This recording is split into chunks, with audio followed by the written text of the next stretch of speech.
নিয়ন্ত্রক দিল। এই জন্য দিলের ব্যাপারে শুদ্ধতার তাকিদ আসছে কোরআন ও সুন্নাহর ভিতরে। দিল সাফ করো। একজন অন্ধ হাকিম ছিলেন, চিকিৎসক। এই লোকজন তার কাছে যাইত, আর উনি অন্ধ মানুষ, শুনতেন, ওষুধ লিখে দিতেন। ওনার সাথে লোক ছিল, বললে লিখে দিত। যত রুগী আসতো আলহামদুলিল্লাহ ভালো হয়ে যেত। খুব সুনাম ছড়ায় পড়ছে। এখন এই কারণকে, এর কারণ কি? এক বুজুর্গ, নকশবন্দি তরিকার এক বুজুর্গ ওখানে গেছেন হুজুরে বোঝার জন্য যে এর মধ্যে কি হিকমত আছে। তো গিয়া উনি কিছু চেম্বার ঢুকছেন, কিছু বলেন নাই, চুপচাপ এক পাশে বৈশা ধ্যান করতেছে।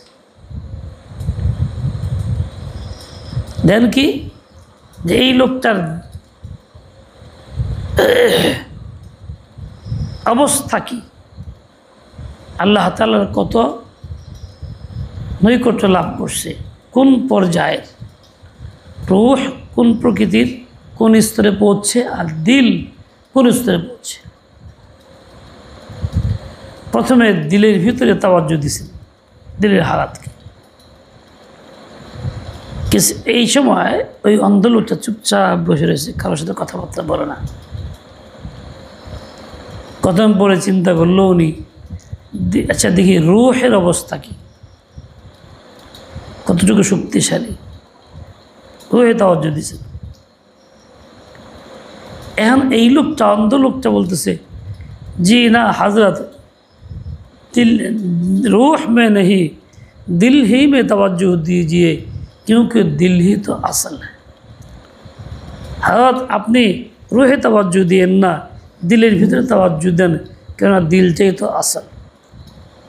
এই লোক অন্ধ, চোখে দেখে না, উনি কিছু বলে নাই, বাতায় নাই।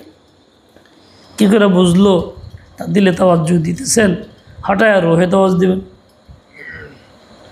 তার মানে আল্লাহর সাথে এতটা সম্পর্ক গভীর ছিল যে ওনার দিলের ভিতরে কাশফ হয়ে গেছে, বুঝতে পারতেছেন। জোরে দাও, জোরে।